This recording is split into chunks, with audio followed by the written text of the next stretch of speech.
गरज नसलेला शक्तिपीठ महामार्ग रद्द करावा अशी आमची शेतकऱ्यांची भूमिका आहे.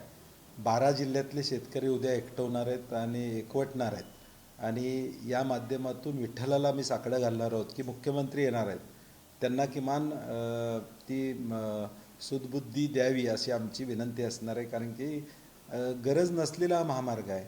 Ratnagiri Nagpur highway already existing आहे आणि तो असताना या रस्त्याची आवश्यकता नाही असं आमचं म्हणणं आहे, शेतकऱ्यांचं म्हणणं आहे आणि हा रद्द करावा अशी आमची भूमिका प्रामुख्याने आहे.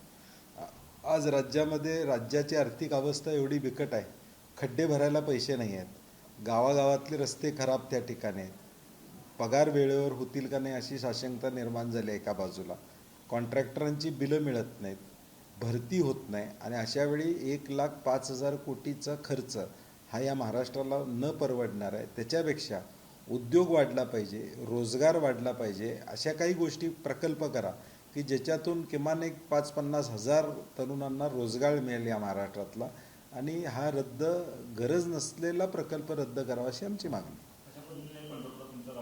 नाही, आम्ही सगळी एकत्र येऊन तिथनं नामदेव पायरीजवळ जाऊन प्रार्थना करणार आहे विठ्ठलाला. आम्ही गर्दी असणार आहे, त्यामुळं त्या गर्दीचा विचार करता शिस्तबद्ध पद्धतीनं नियोजनबद्ध पद्धतीनं आम्ही आंदोलन करणार आहोत.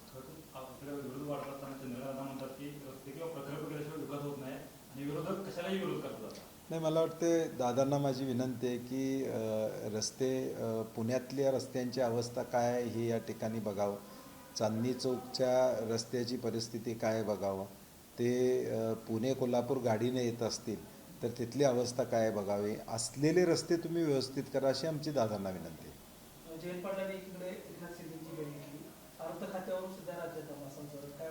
नाही, मला वाटते मुख्यमंत्री महोदय अर्थ खातं स्वतःकडेच ठेवतील, कुणाला देतील असं वाटत नाही. आणि जयंत पाटील साहेबांनी खुलासा केलेला आहे की त्यांच्या नगराध्यक्षाच्या विषयासंदर्भात ते मुख्यमंत्र्यांना भेटलेले आहेत.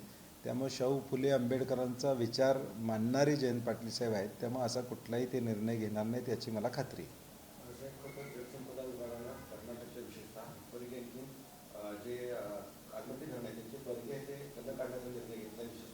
दरवाजातून पाणी जे आहे ते सोडण्याचा निर्णय घेतलाय, त्यामुळे आता पाऊस सुरू झालेला आहे, भविष्यात आपल्याला धोका कोल्हापूरला धोका होऊ शकतो. नाही, 100% मला वाटते महाराष्ट्र आणि कर्नाटक पुराच्या वेळी एक सचिव स्तरावरची कमिटी असते, इरिगेशनचे एसी त्यांच्या एसींशी सातत्यानं चर्चा करत असतात.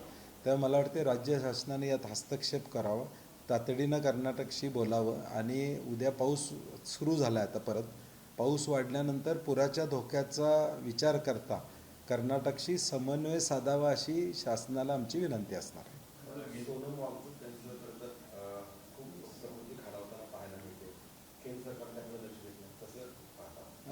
आमचे नेते राहुल गांधींनी नीटच्या परीक्षेसंदर्भातलं या देशातलं आंदोलन केलं, छात्रों की गूंज या माध्यमातून या देशामध्ये विद्यार्थिनींचा आवाज पोचवायचं काम केलं. काँग्रेसची भूमिकाच आहे की धर्मेंद्र प्रधानांनी राजीनामा द्यावा, ही काँग्रेसची भूमिका राहिलेली आहे. आज उपोषणाचा 19वा दिवस या ठिकाणी.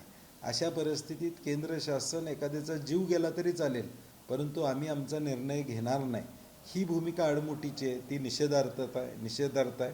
आणि म्हणून देशातल्या तरुणांची मागणी आहे की धर्मेंद्र प्रधानांनी राजीनामा द्यावा आणि त्या मागणी धर्मेंद्र प्रधानांच्या राजीनाम्याची मागणी आम्ही केलेली आहे. आता सगळ्या संघटनाही करतात, केंद्र शासनानं त्याची दखल घ्यावी अशी आम्हाला अपेक्षा आहे.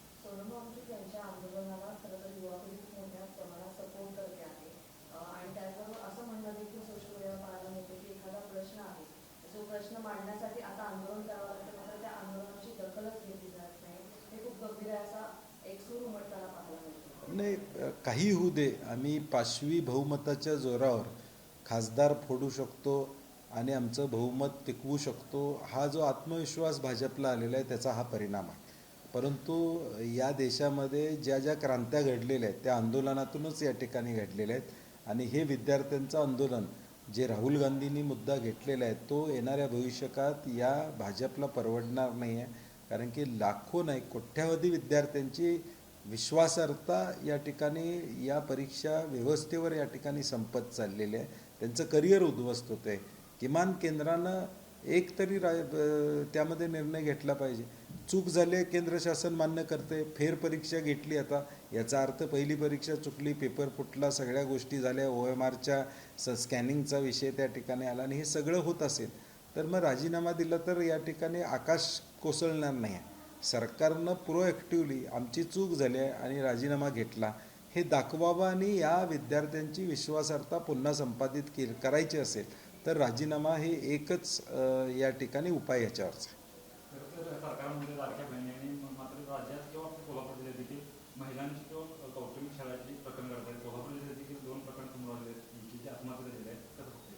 नाही, मला वाटते गृह खात्याला स्वतंत्र मंत्री पाहिजे हे मी सातत्यानं सांगत आलेलं आहे. मुख्यमंत्र्यांच्याकडे हे खातं गृह खातं फेल झाले. NCRBच्या रिपोर्टमध्ये असू देत, 2024चा जो अहवाल आला तो नागपूर हे 2 नंबरचं शहर आहे गुन्हेगारीबाबत, जिथं मुख्यमंत्र्यांचं वास्तव्य आहे. मुख्यमंत्री जिथून या ठिकाणी येतात.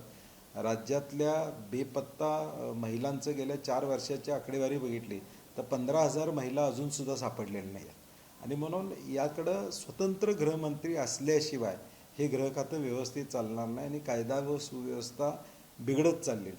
आज महिला आत्महत्या त्या ठिकाणी करतायत, कौटुंबिक अत्याचार असू दे किंवा आज गुंड हे दुसऱ्या गुंडाला फायरिंग करतात.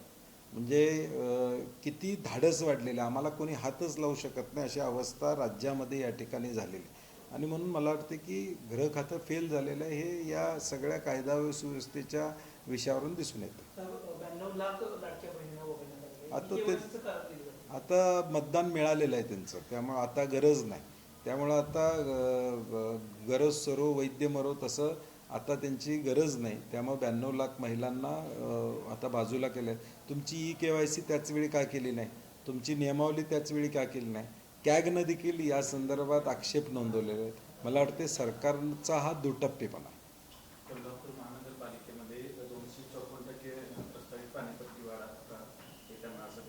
राज्यानं पाणीपट्टी वाढ केलेली आणि मी सातत्यानं सांगत होतो परवा देखील की महापालिका असू देत, ग्रामपंचायती असू देत, या राज्यातल्या सगळ्यांची पाणीपट्टी वाढ या ठिकाणी राज्यानं केलेली आहे आणि म्हणून आता महापालिका देखील त्या ठिकाणी करण्याचा प्रयत्न करते. मला वाटते जनरल बॉडीमध्ये त्याची चर्चा होईल आणि त्यामध्ये आमची पार्टी मिटिंग काँग्रेसची या ठिकाणी 19 तारखेला होणार आहे. त्यामध्ये काँग्रेसची भूमिका आम्ही स्पष्ट करू.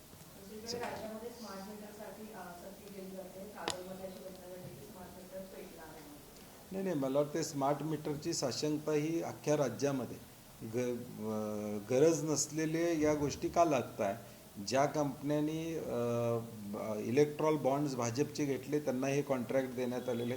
स्मार्ट मीटर म्हणजे प्रीपेड मीटरच हे उद्या होणार आहे. पैसे भरा आणि मगच लाईट घ्या अशी साधारणपणे शासनाचं धोरण आहे आणि म्हणून त्याला विरोध कायम आहे. मुख्यमंत्र्यांनी ऑन द हाऊस सांगितलं होतं याची सक्ती करणार नाही, परंतु दुर्दैवानं आता सक्ती केली जाते हे वास्तव.